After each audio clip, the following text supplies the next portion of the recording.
Ladies and gentlemen, let me ask you something real quick. How many of you are waking up every day dragging around this invisible weight? That voice in your head telling you're not good enough, not smart enough, not strong enough. Yeah, that voice. You know what I say to that voice? F that. See, your mind is the most powerful weapon you have, or the deadliest trap you can fall into. Negative thinking is like a parasite. It feeds on fear, insecurity, and doubt. And the worst part, we let it. We feed it. Today, right now, we're going to rip that parasite out. We're going to kill that negative thinking, destroy that victim mindset, and replace it with something ferocious: belief, discipline, purpose. This isn't about fake positivity. This is about facing the darkness in your head and punching it straight in the mouth. Let's go. Your mind is the most powerful tool you will ever have. It's capable of solving impossible problems, creating beauty, pushing your body past its limits, and envisioning a future that doesn't exist yet. But here's the truth: most people don't want to hug that same mind. If left untrained, will turn on you. It will become your worst enemy.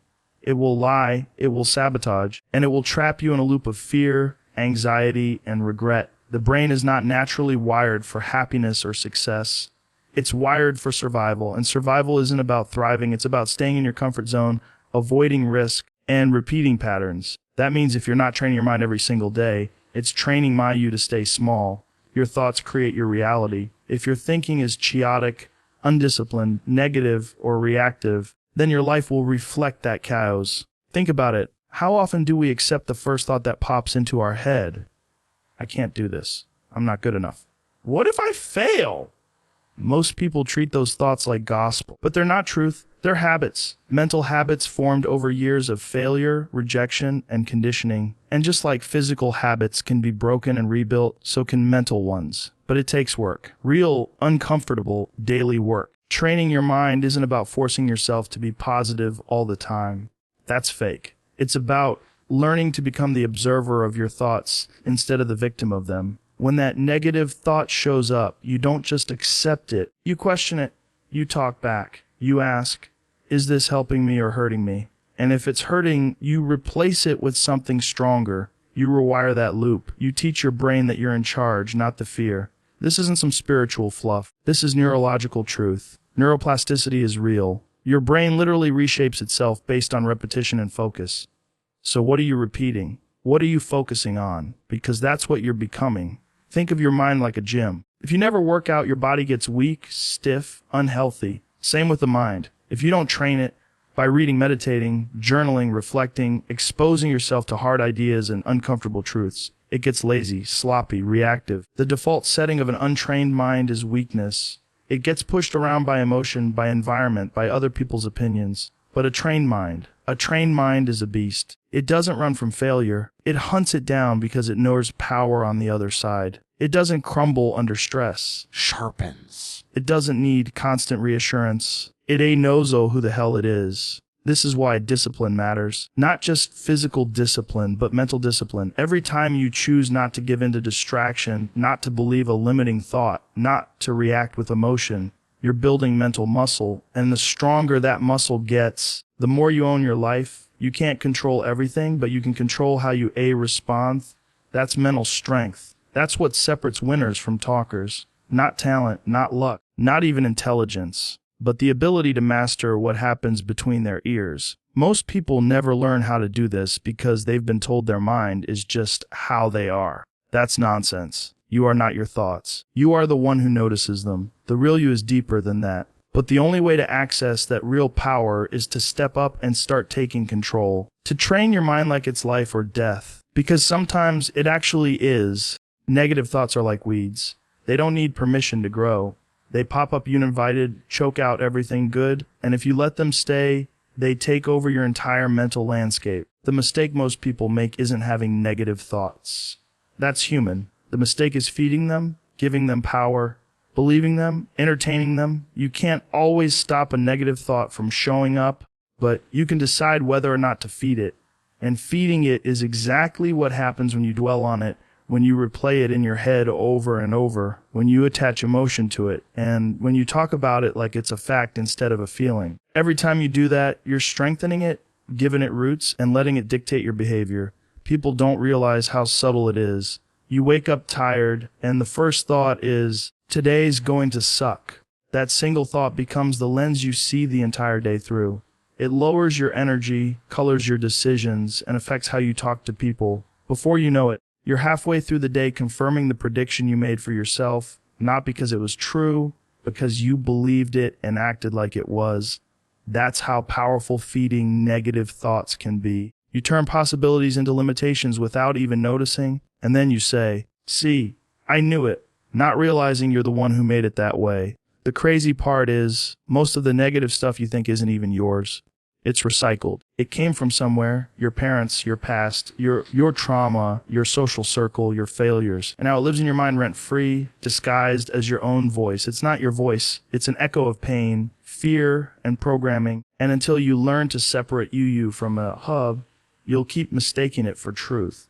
You'll keep acting on it. You'll keep living below your potential because you're carrying thoughts that were never designed to build you, only to protect you. And protection is safe, but it's also small. Growth doesn't happen in safe. Growth happens in challenge. And negative thoughts hate challenge because challenge exposes how weak they actually are. You've got to become a filter, not a sponge. Stop soaking in everything your mind throws at you. You're not obligated to believe every thought. Start asking, is this helping me grow or keeping me stuck? That question alone can shift your mental game. It puts you back in control, because if you don't filter what goes in and stays in your head, your mind becomes a trash can full of fear, doubt, insecurity, and imaginary scenarios that never even happened. And then you wonder why you feel stuck, anxious, unmotivated. It's because you've been feeding the wrong wolf. Feeding negative thoughts isn't just about what you think. It's about what you say and what you expose yourself to.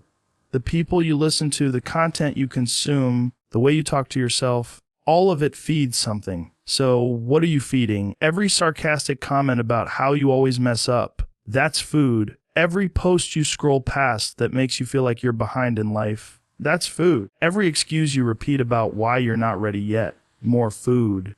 You're either feeding fear or you're feeding fire, and whichever one you feed more becomes the one that runs your life. The thing is, feeding a negative thought doesn't make it go away. It just makes it hungry. It makes it bolder. It starts showing up in more areas of your life, your relationships, your work, your self-image. What started as a whisper becomes a full-blown identity. You start saying things like, "That's just how I am," and "I've always been like this." That's not identity. That's mental conditioning. And it can be undone, but not until you stop feeding the very thoughts that are killing your drive. Discomfort is the doorway to growth. Most people run from it like it's something to fear, something to avoid, something to escape. But the truth is, everything you want, confidence, discipline, strength, success, it's all sitting just on the other side of discomfort. And the problem is, we've been conditioned to believe that feeling uncomfortable means something's wrong. That if it's hard, if it's awkward, if it's painful, we must be doing it wrong. But that's the lie. The real signal isn't comfort, it's resistance. Resistance is the compass that points to exactly where the work needs to be done. And if you're feeling it, that means you're on the edge of something important. We live in a world that worships ease. Everything is about convenience, speed, shortcuts. We want six-pack abs without sweat, success without failure, clarity without confusion.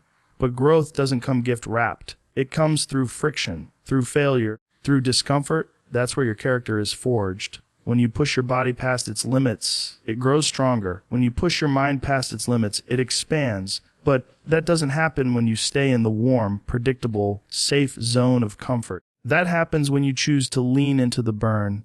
When you sit with the uncertainty, when you keep showing up even though your brain is begging you to quit. Discomfort is the price of transformation. You can't build resilience if you never feel challenge. You can't learn patience if you're never forced to wait. You can't develop grit if everything's handed to you. So if you're serious about growing, mentally, emotionally, physically, you need to get familiar with discomfort. You need to look it in the face and say, "Let's go." Because every time you willingly enter discomfort, you're training your nervous system not to panic, not to fold, not to retreat. You're reprogramming your response to pressure. That's where real confidence comes from. Not from avoiding failure, but from knowing that even if you fail, you won't fall apart. The people who achieve the most in life aren't the ones who avoid pain. They're the ones who use it, who treat discomfort like a teacher, not a punishment.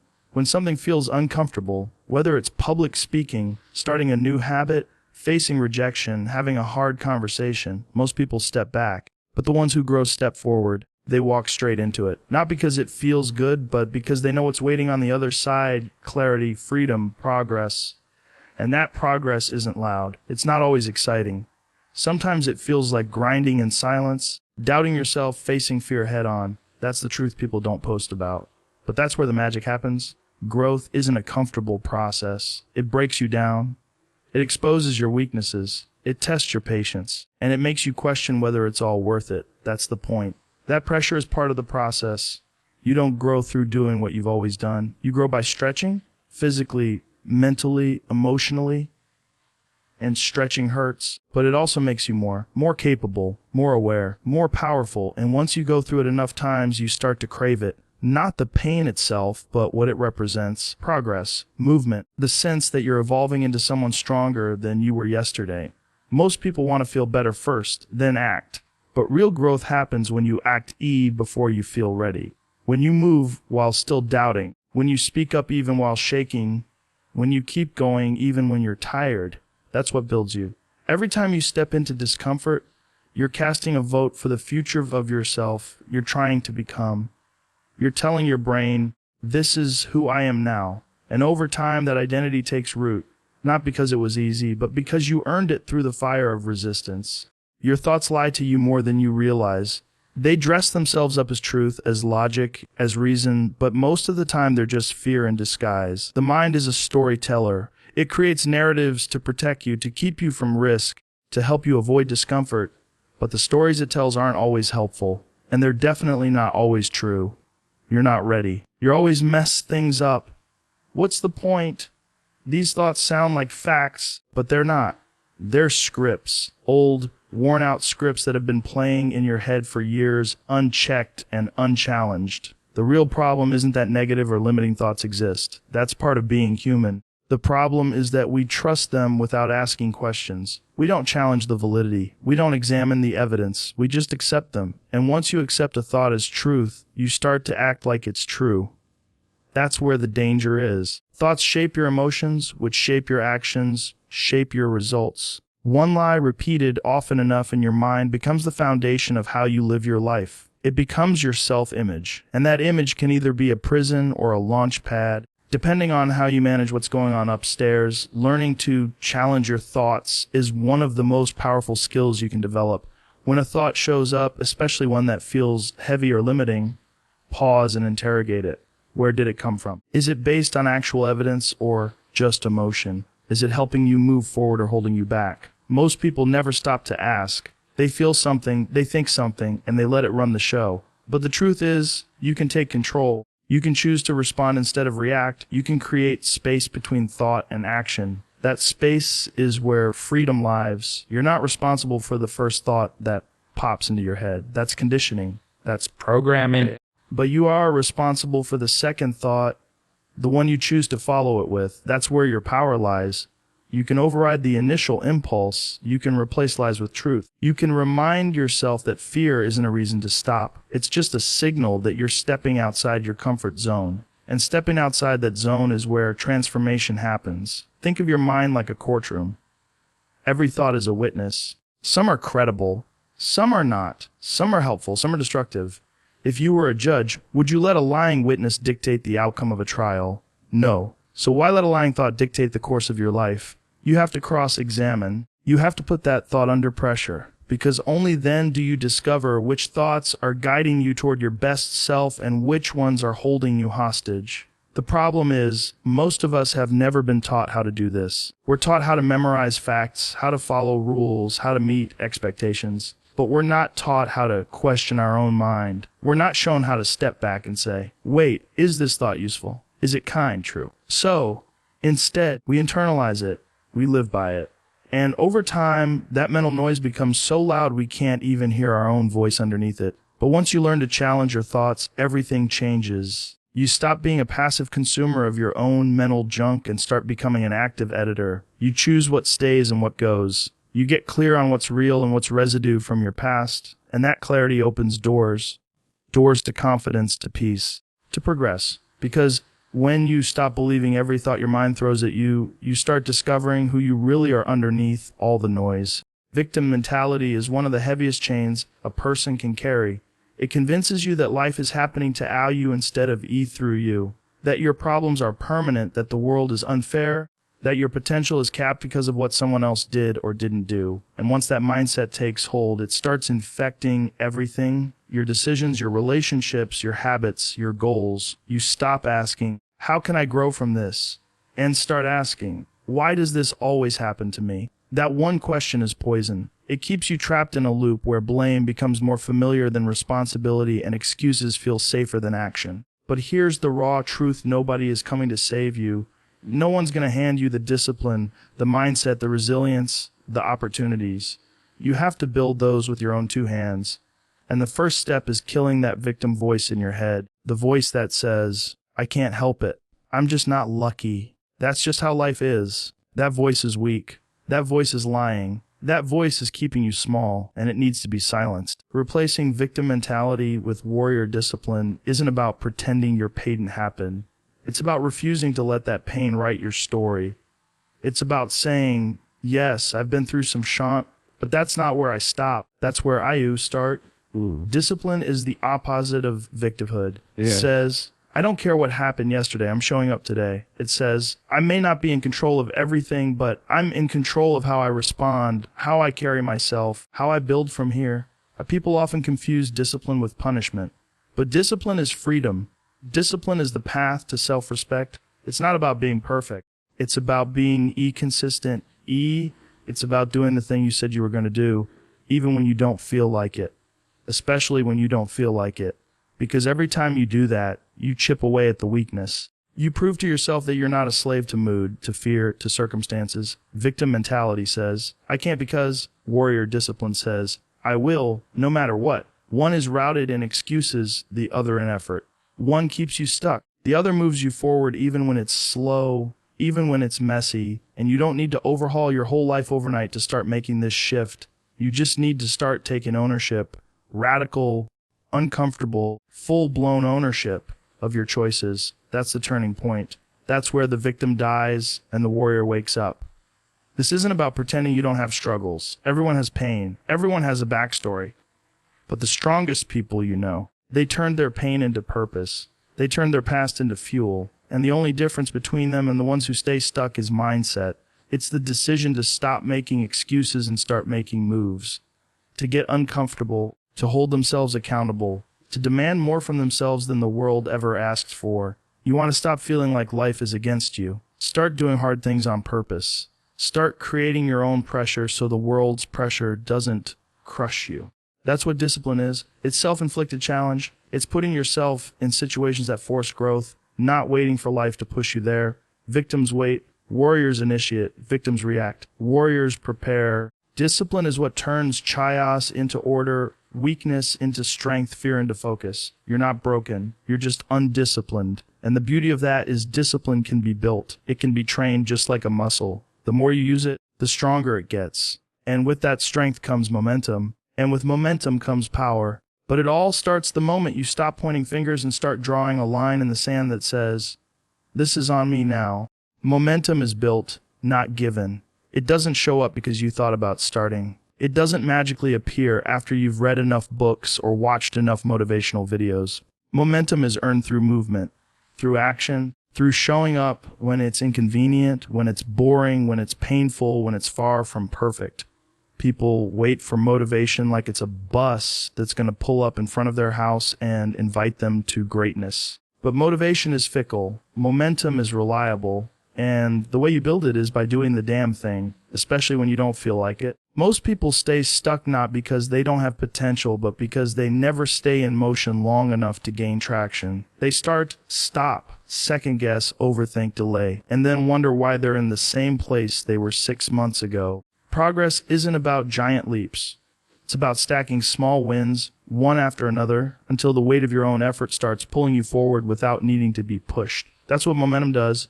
It shifts the balance. In the beginning, you're pushing the boulder uphill. It's heavy, it's slow, it fights back. But eventually, if you keep pushing, gravity flips. Now the hill works for you, not against you, but only if you refuse to stop. The hardest part is the beginning, when there's no visible reward, when nobody's clapping, when the voices in your head are louder than the results on the scoreboard. That's when most people tap out. They mistake lack of immediate results for failure. But that early resistance, that's the test. That's the signal that momentum is still under construction.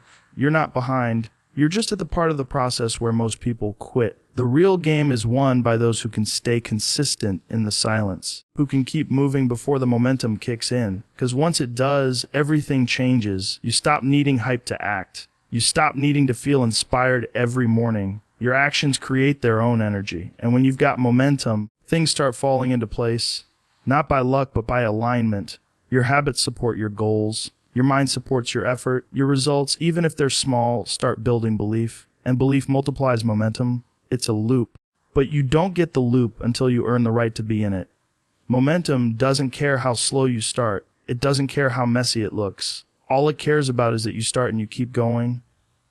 You don't need a perfect plan. You don't need the right mood. You need movement. You need to break the seal, make the call, hit the gym, write the page, have the hard conversation. One action leads to the next. And before you know it, you're not thinking about starting anymore. You're focused on not breaking the chain. That's where power lives, in rhythm, in flow. But flow doesn't happen by accident. It's triggered. It's trained. You build it by stacking days, not by having heroic moments once in a while.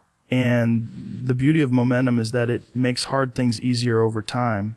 Not because they're less hard, but because you've built the strength to handle them. You've conditioned your mind and your body to operate at a higher level. And now, what used to take everything in you becomes automatic. People love to talk about potential, but potential means nothing without motion. It's momentum that turns potential into performance, into results, into reality. So if you're stuck, stop waiting for the perfect moment. Start creating momentum with whatever you've got right now. Because the sooner you move, the sooner that movement turns into progress, and progress is the fuel that keeps you moving forward long after motivation fades.